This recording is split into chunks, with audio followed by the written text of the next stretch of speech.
Իսկ դու արդեն որոշել ես, թե որ երկրներ պիտի այցելես 2025 թվականին։ Եթե դու էլ ես հոգնել օրեր շարունակ հարցումների անպատասխան մնալուց, դիմիր Travel with N տուրիստական գործակալություն, սպասեցնել չեն տա, անմիջապես կստանաս լավագույն առաջարկները, տուրփաթեթներ, ավիատոմսեր, հյուրանոցների լայն ընտրանի, էքսկուրսիաներ, սոցփաթեթի սպասարկում եւ ամենակարևորը՝ 24/7 ձևաչափով բարեհամբույր սպասարկում։ Travel with N 095 89 20 48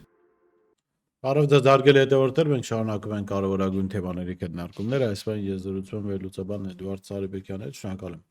Շնորհակալ եմ ես, նույնպես բարև ձեզ։ Նախորդ շաբաթ Հայաստան եկավ Ռուսաստանի արտգործնախարար Սերգեյ Լավրովը։ Սա տևական ժամանակ, այսպես բարձրաստիճան պաշտոնյաների այցի դադարից հետո էր ռուսաստանցի պաշտոնյաների մասն է խոսքը, երկար ժամանակ Հայաստան չէին գալիս եւ Հայաստանից էլ բարձրաստիճան պաշտոնյաները Ռուսաստան չէին գնում եւ առաջինը կարծեք թե դադարը խախտեց Նիկոլ Փաշինյանը մայիսի 9-ին Մոսկվա գնալով, հա։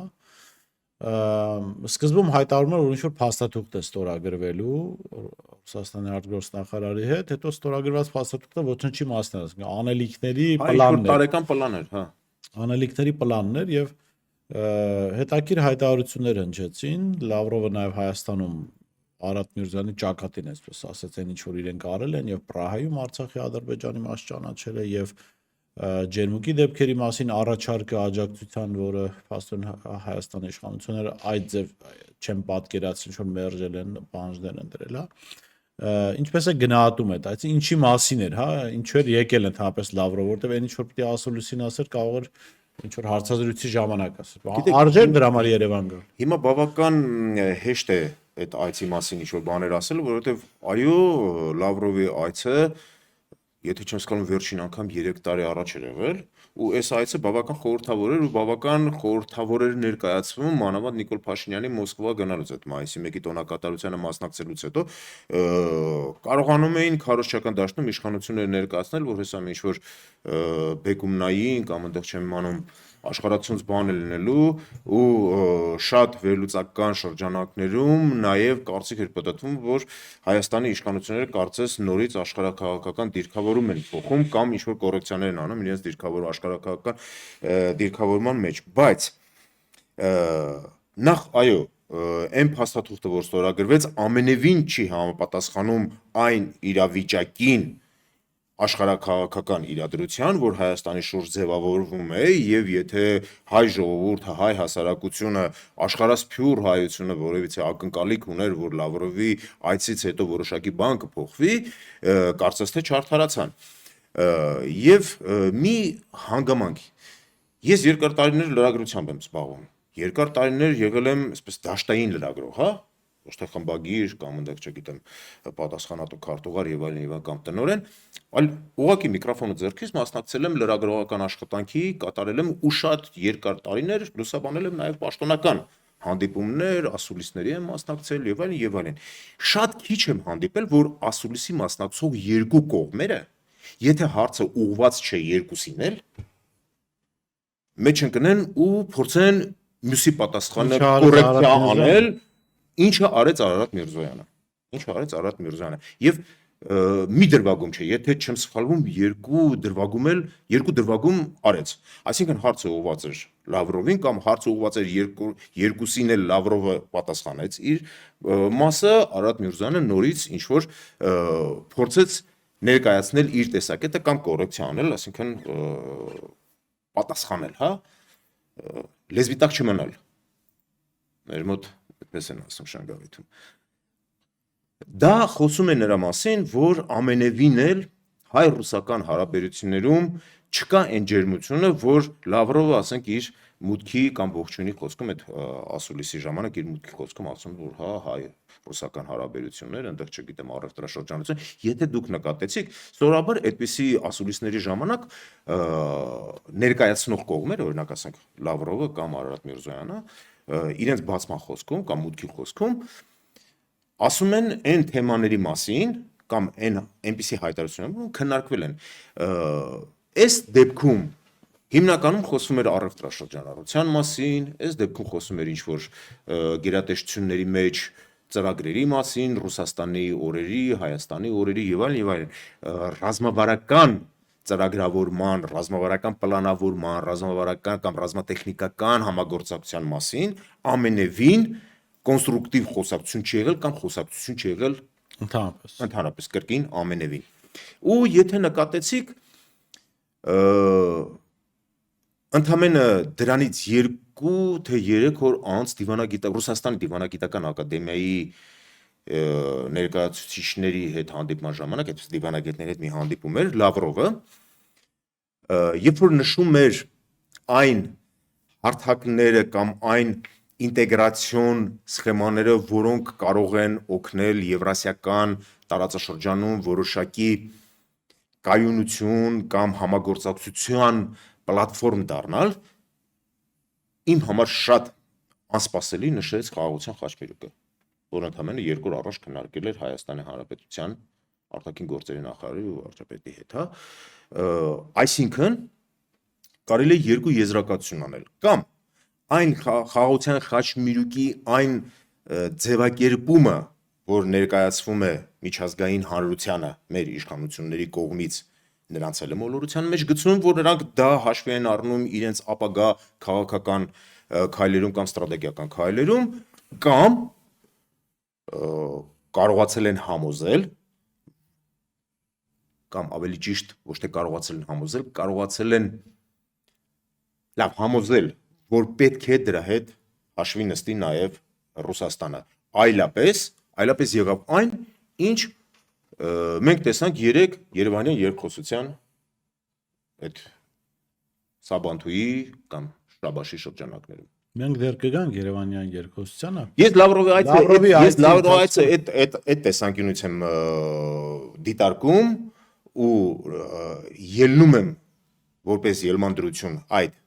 հարթությունից կամ այդ բարձրությունից, որ ամեն ինչ չէ, որ Լավրովը Հայաստանում կարողացավ ստանալ, բայց միաժամանակ Լավրովը դա կոմպենսացրեց Հայաստանում, Հայաստանի իշխանավորների աչքերի մեջ նայելով եւ այնուհետեւ իր մամուլի ասուլիսի ժամանակ նայելով հայ հասարակության աչքերին, արդեն հեռուստաէկրանից, ասելու, որ ձեր հոտավետ գազերը ուրիշի կանալիզացիան մի խոսքով այսքան ժամանակ մենք էինք երկում, որ Արարատի գլխին պիտի դնենք, Լավրովը դրեց։ Բարի ու փոխաբերական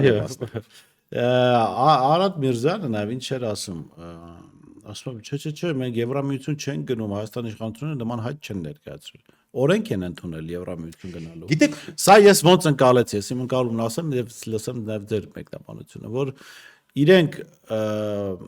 վստահաբար տեղյակ են, մամուլները գրել Ռուսաստանում տեղի ունեցած որոշակի փոփոխությունների մասին Հայաստանի վերաբերյալ, ինչ որ անհանգստություն կա եւ փորձեցին նաեւ այս այցի ընթացքում ինչ որ սուր անկյունները որոշակի կոտրել, որպեսզի շատ կարիք չլինի դիմադրելու ռուսներին։ Գիտեք, տեսեք, գլխին դնելու տրամաբանության մեջ համաձայն չեմ ձեր հետ։ Ինչու՞։ Որովհետև եթե փորձում էին Ռուսաստանի հետ ինչ-որ անկյուններ հարթել, ինչ-որ սուր բեկյալները դարձնել ավելի կանոնավոր պատկերներ եւ այլն, Լավրովը ստիպված չէր լինելու բարձրաձայնել ջերմուկի դեպքերի հետ կապվածը Պրահայում Ադրբեջանի տարածքային ամբողջականությունը ճանաչելու իրենց անակնկալ իմանալու մասին չէր հայտարարի, նույնիսկ լավ էր չհիշեց Բելորուսի նախագահի խոսքը, որ ասում ով էր լեզվիցդ քաշում, ասում երբ որ լսեցի զանգեցի Պուտինին, զարմացել ենք ով էր լեզվիցդ քաշում, տենց հիմարություն դուրս տայի։ Բայց եթե խոսում ենք, ասենք Եվրոպա մտնելու կամ Եվրամիություն գնալու, այդ բանի մասին ու այստեղ էլ արդեն Արարատ Միրզոյանը հեռուստաէկրանից նայելով հայ հասարակության աչքին իբր թե ասում է չէ ինչ Եվրոպա բան մենք այդտեղ չեմ անում հավետ Ռուսաստանի հետ կամ մոտավորապես այդպիսի բան, ընդամենը 2 օր հետո երեկվա միջոցառման ժամանակ կամ միջոցառմանը այս ուղեկցող հանդիպումների եւ այլն ժամանակ, օրինակ ինչ ստորագրվեց Ֆիցոյի հետ։ Ինչ պայմանավորվեցին Ֆիցոյի հետ։ Ֆիցոն լինելով Եվրամիությունում, եվրոպական քաղաքական տարածքում ու միջավայրում Պուտինի ամենամերձավոր մարդկանցից մեկը, այստեղ մեզ հավատացնում էր, Հայաստանի իշխանություններին հավատացնում էր ու հավաստիացնում էր, որ Եվրամիության ինտեգրվելու իր երկրի ու իր կառավարման հարուստ փորձը մեծագույն հաճույքով կփոխանցի։ Չէ, լավ, Մեր ես մի բան եմ ուզում ասել, կարող է այս մարդիկ չգիտեն, որ այդ իրենց ելույթները YouTube-ում դրվում է, եւ Լավրովի հետ հանդիպումն են լսում մարդիկ, եւ Ֆիցոյի հետ։ Կարող մտածում են դե Ֆիցոյի հետ հանդիպեցինք, ոչ մեկ չի իմանա, Լավրովի հետ հանդիպել ենք։ Կարող ասենք իրենք, որ դա ուղի եթերում է հրապարակում։ Դա ուղի եթե իրենք չեն հասկանում դա, մենք այո հիմա ասենք, որ դա ուղի եթերում է, դա գրավոր է, դա փաստաթղթավորված է, եւ դուք չեք կարող մեզ Թե խաբել։ հիմա իրենք Եվրոպային եւ Ռուսաստանն են էշի տեղ դնում, թե իրենց։ Ես կարծում եմ իրենց են փորձում էշի տեղ դնել Նիկոլ Փաշինյանը իրենց ղեկավարը մի այսպեսի Գժի տեղեր իրեն։ հա բան ուներ, չէ, ասում էր գժի տեղ կդնեմ, չեմ ստորագրի, ինձ գժի տեղ կդնեմ, չեմ ստորագրի։ Հիմա սրանք իրաց գժի տեղ են դնում, անմեղսունակի տեղ են դնում, որ այս մի բևեռում այսպեսի բան ասեն, այն բևեռում այսպեսի բան ասեն ու իրենցից պատասխան չպահանջեն, աչոտ չպահանջեն, պատասխանը մի քիչ ուրիշ է։ Աչոտ չպահանջեն։ Այդ բառի այսպես ասած կողմնակի իմաստով, հա։ Ասեն հա դե լավ, հիմա դե դեբիլ է, կամ էշա, կամ այնտեղ չեմ անում, անմեղսունակ է, սրանի ինչ ասենք, գնացինք իրանց տուն, իրա կողքը, հա, մի մետր ենքում դրած միկրոֆոնից ասեցինք, որ ախպեր, Ղարաբաղը տվել եք դուք, ախպեր, ջերմուկի մեղավորը դուք եք, ձեր սահմաններում այսօր չէին լինի դրանք, եթե դուք մեր դիտորդները, մեր օպերատիվ խումբը, մեր զեկույցները հաշվի առնեիք, մեր հետ գործանեիք, ոչ թե մեզ ճամփու դնեիք, հետևներիցս բերեիք այդ Եվրա դիտորդներին։ Հա, էլ ոնց ասենք, լավ, քանի անգամ ձեզ այդ ամեն ինչն ասենք, քանի անգամ հայ ժողովուրդ ձեզ ասենք, որ դուք հասկանաք ում հետ գործ ունեք, ու դու դեր սրանց հանդուրժում եք, ավելին Ռուսաստանի պարագայում, որը շատ սպեցիֆիկ է, հա, իր գործընկերների հետ հարաբերություններում Ռուսաստանը միշտ սովորություն ունի, չգրված կանոն է կամ գրված կանոն է, ես չգիտեմ, ես այդ փաստաթղթերը չեմ կարդում, գործ ունենալ իշխանությունների հետ։ Եթե Հայաստանի հանրությունը, հայ ժողովուրդը հանդուրժում է այս իշխանություններին, այն նրանց համար ավելի հեշտ է նմանների հետ գործ ունել, որտեղ ցանկացած ժամանակ իրենց ուզած ցանկացած բանը նրանց կարող են ասել ու նրանցից չսպասել որևիցե պատասխան կամ համենայն դեպս գոնե այդ պատասխանը բանի տեղ չդնել, արհամարել անցնել։ Եթե նկատեցիք Լավրովը իր պատասխաններում, երբ որ լրագրողները հարցեր են տալիս, իդեպ այդ հարցերի մասին էլ կարող ենք ասել, իր հարցերում պատասխանում էր լրագրողի հարցին, մի դեպքում նաև ասեց ես համոզված եմ կամ ես մտածում եմ, որ դուք պատասխանել չեք ակնկալում։ Բայց այնուամենայնիվ պատասխանեց հարցին, հետո գնաց այն տրամաբանությանը կամ այսինքն իր հարցի բովանդակությունը շուռ տվեց այնտեղ, որ գնա Ռուսաստանի պաշտոնական արտաքին քաղաքականության, ռուս-ուկրաինական հարաբերությունների, ռուս-ամերիկյան հարաբերությունների, ռուս-եվրոպական հարաբերությունների, այսինքն ինքը կրկնում էր Հայաստանից արդեն, քանի որ ուներ առիթ, ինֆորմացիոն, խոսելու իր երկրի քաղաքականության մասին, որտեղ Հայաստանին ուղղակի մի հատ գալի կպնում էր, ասում էր այդ տեսեք, եթե դու տես չանեք Հարցերի մասին, խոսենք ինձ անկեղծ գիտեք, օրինակ լրագրողը մեղադրում է եւ այլն ինչ որ դուք չեկաք ձեր պարտականությունները ամենաաբսուրդային հարցը սա էր։ Ես ուզում եմ Ես չեմ ուզում լրագրողների հարցերը քննարկել, բայց օրինակ ես օրինեի երբ որ արտգործնախարարին հարցնում են ինչու եք ջերմ ընդունել Լավրովին։ Սա գիտես ինչ է, ասեք ես հուսամ թարգմանիչը ուրիշ ձևա թարգմանել Լավրովին, որովհետև սա խայտառակություն է ուղղակի։ Ես գիտեք, օրինակ եթե ես լինեի հարց տվողը, եթե ոչ, այսպես ասենք, ի նախատինք իմ լրագրող գործընկերների, հիմա չգիտեմ, ես փողը ստանում եմ աշխատելու համար, իրենք աշխատում են փող ստանալու համար։ Տարբերությունն է դա, էլի։ Ես օրինակ հարցնեի Սերգեյ ինչա? Վիկտորովիչ կամ այնտեղ պարոն Լավրով կամ պարոն նախարար։ Եթե դուք այդքան բարձրաձայն, այդքան համոզմունքով, այդքան էմոցիոնալ խոսում եք Դոնբասի պետությունների, Դոնեցկի ու Լուգանսկի ժողովուրդների Կրիմի հանրաքվեի նրանց ինքնորոշման իրավունքի ճանաչման մասին։ Ինչու նույն կերպ չեք խոսում Արցախի ժողովրդի ինքնորոշման մասին ու երբևիցե չեք խոսացել։ Թող Լավրովը այդ հարցի պատասխանը տար։ Ես գիտեմ այդ հարցի պատասխանը, Լավրովն էլ գուցե այդ հարցի պատասխանը այդպես չտար, մտածելով, որ ես այնուամենայնիվ պատասխան չեմ ակնկալում ու նորից սկսեր իր ծրագրային, հա, խոսքը, բայց այնուամենայնիվ գուցե հարցը այդպես տվեր, թե չասենք, ինչեք Լավրովին ասենց ջերմ դիմավորում։ Իսկ օրինակ ասենք ինչ պետք է աներ։ Նիկոլ Փաշինյանն էլ մի անգամ Պուտինին ջերմ չդիմավորեց, հետևից Շանթոդոյի նման կանյակն Լավրովը հենց ինքնաթիռից իջնում էր, Արադ Միրզյանը շամպես հարցակներ ոտքից կծեր։ Հա, կարար։ Բայց Նիկոլ Փաշինյանը մի անգամ այդպես բան արել է։ Ասել է կկծեմ ոտը, դրա համար չեն թողել գնա օթանավական դիմավորի, բայց արդեն գնալուց Պուտինի Հայաստանից գնալուց կանյակն առավ, հետևից տաքսի բռնեց ու Լավ, գանք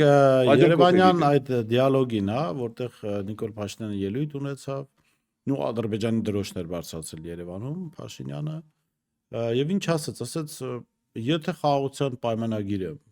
չհամապատասխանի սահմանադրությանը, եթե սահմանադրական դատարանը ասի, որ դա չի համապատասխանում սահմանադրությանը, նայ, այստեղ ինչ էր գալու, տրամաբանական, եթե դու ուղղակի կներեք արտահայտությունով ու աննասուն չես, դրա տրամաբանական շարունակություն, ուրեմն պետք է բանակցենք խաղաղության պայմանագիրը հարմարացնելու մեր սահմանադրությանը։ Իսկ ինչ ասաց, կփոխենք սահմանադրությունը։ Այսինքն սենց այսպիսի վերաբերմունք պետության հիմքում դրված թիվ 1 փաստաթղթին, այսինքն էլի չեք սահմանադրություն ընդունում, այդ խաղաղության պայմանագիրը ընդունեք որպես սահմանադրություն Ալիևի հետ տված։ հետո շարունակեք ըստ դրա։ Չէ, ուզում եմ ասեմ, թող խաղաղության պայմանագրի լինի մեր սահմանադրությունը, վերջ։ Էլի չեք անում սահմանադրություն։ Գիտեք դա ինչ է, ասես պատկերավորած իհարկե կներեք դուք ակնոցներ եք կրում, բայց ավելի տիպիկ օրինակ չեմ կարող բերել։ Եթե ձեր ակնոցների ոտքերը ակաժները ցավացնում են, ասենք ինչ-որ մեկ Նիկոլ Փաշինյանին ցավացնում է ակնոց տնելուց ակաժը, ակաժները կդրի արա։ Այդ չի ցավա։ Ոչ թե փորձի ակնոցի ոտերը հարմարացնել քեզ, չգիտեմ ընդել ինչա, ակաժները կդրի։ Այսինքն մեր երկրում ցանկացած օրենք, որ ընդունվում է ազգային ժողովում, ցանկացած միջազգային պայմանագիր եւ այլն, անպայման սահմանադրական դատարանի էքսպերտիզայով անցնում է, որպեսզի հասկանան դրա համապատասխանությունը սահմանադրությանը։ Լավ, հիմա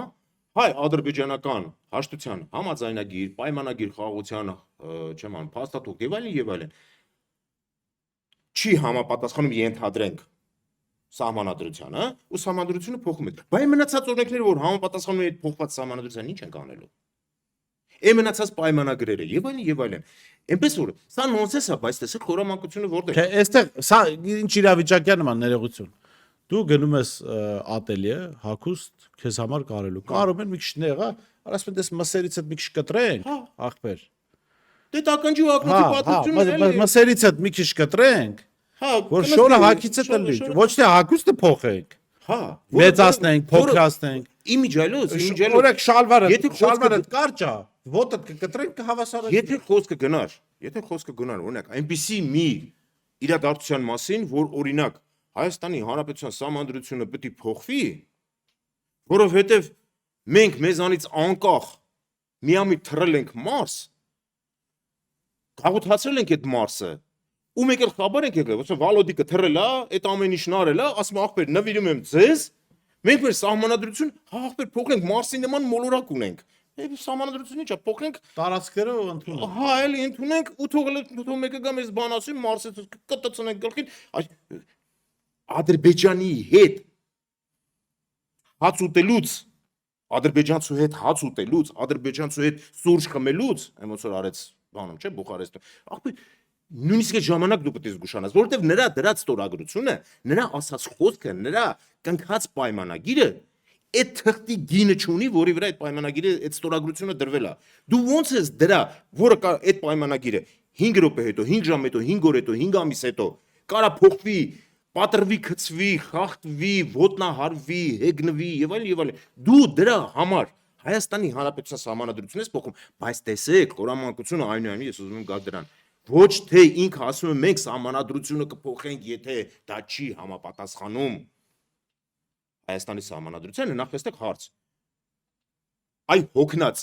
եթե դու ինչ որ պայմաններ ես քննարկում,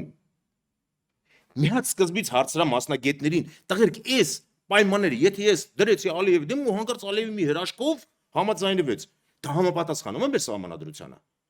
Այսինքն դու նախ պետք է իմանաս ինչով ես գնում, գրպանումդ ինչ կա։ Ախր Մի րոպե, այդ մի կողմ թողենք։ Չէ, մեկ ախր հարցը նրանում նա, որ այդ պայմանները ինքը Ինքը չի թելադրում։ Այո, այստեղից հետևություն, այսինքն եթե դու լինեիր այդ պայմանները դնողը կամ այդ պայմանները նախաձեռնողը կամ այդ պայմանների քննարկման ժամանակ ակտիվ մոդերացիա անող կամ դե չեմ անում բանակցող եւ այլն, դու գոնե կհարցնեիր։ Իսկ քանի որ չես հարցրել ու չգիտես դա համապատասխանում է սահմանադրությանը թե չէ, Ալիևն է քեզ ասել պետք է սրա տակ Մարտիսը սկսում բռնում ասում Աննա ջան, ես ինչ գիտեմ Ալիևի ինչ կառաջարկի։ Կարող առաջարկի որ ես ինչ իմանամ նորքի թաղապետը ինչ է անում, ախպեր, ես վարչապետ եմ, ես հիմա պատկերացրեք որ Ալիևը առաջարկի, որ Նիկոլ Փաշինյանը պիտի սերափոխվի։ Հիմա այս մարդը ինչ գիտի, ախպեր Ալիևի ինչ կառաջարկի։ Կարող լրիվ ուրիշ բան առաջարկի։ Կարող առաջարկի։ Դուք նկատել եք որ ամեն մարդ գնալուց մի ձևի ասենց երկար թևերով պիջակ է հագնում, մի գույնի կեպկով, այն մյուս ինձ թվում է Ալիևը դրան բան անում։ Ձեռ առնում։ Զանգում է հեռախոսում, այնպես խաղ կա, չէ՞ որ զանգում են ասում կարաս մի հատ հայլու առաջ կայնես, այսպես անես։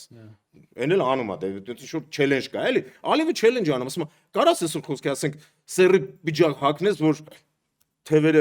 թևերի տակից եղողները հազիվ Երևան վրեդ լեն լինի։ Ու պրիտոմ գլխարկը այնքան նեղ լինի, որ ցած այն միմինոյի նման բան անեն, էլի ձգեն նստածեն գլխարկել էլի։ Սովետական ես խոսում եմ այն կամազուրկ կախվածության մասին, որ այս մարդը ունի, ախր այդ գլխարկի մասն էլ մատ խոսեք, էլի։ Գլխարկը բայց համանadrության հարցը մոռացա։ Կգանք դրա, սովետական միության ժամանակ այդ գլխարկը դնում էին ադրբեջանցի կանաչի ծախողները։ Հա։ Ու երբ որ մայիսի 9-ին բանը ասեց լրագրողը հյուրերին դիմավորող ասեց Ադրբեջանի նախագահ Իլհամ Ալիևը տեսնելով Նիկոլ, ինքը ենթադրել է ախպեր, այստեղ կանաչի ծախող երկրներից մեկ կա Ադրբեջանի, երևի Ալիևն է, որ այս կանաչի զորքել ուղարկել են, կարող է եկել է։ Հա, էլի, հետո տեսա որ Նիկոլն է, բացվեց։ Լավ, հիմա վերադառնանք սահմանադրությանը։ Տեսեք, ինքը ասում է, եթե սահմանադրական դատարանը որոշի որ դա հակասահմանադրական է, ես կնախաձեռնեմ սահմանադրական փոփոխություններ։ Պատասխանատվությունը դնում է սահմանադրական դատարանի վրա, որտեղ ինքը լավ գիտի, որ իր ցանկացած համապետական այդպիսի էլեկտորալ նախաձեռնություն իր այսօրվա ռեյտինգի, իր թիմի այսօրվա ռեյտինգի, երկրում տիրող սոցիալ-հոգեբանական, քաղաքական, այս ամբողջ համապատկերում ինքը հնարավորություն չունի նախաձեռնել սահմանադրական փոփոխություններ ու դրանք անցկացնել։ Եթե նույնիսկ դա ինքը պատրաստվում է անել, մի քանի անգամ ինքն ասել է, դա անում է 2026 թվականի ընտրություններից հետո, այսինքն Ալիև, Էրդողան կամ ընդեղելով կա, տվեք ինձ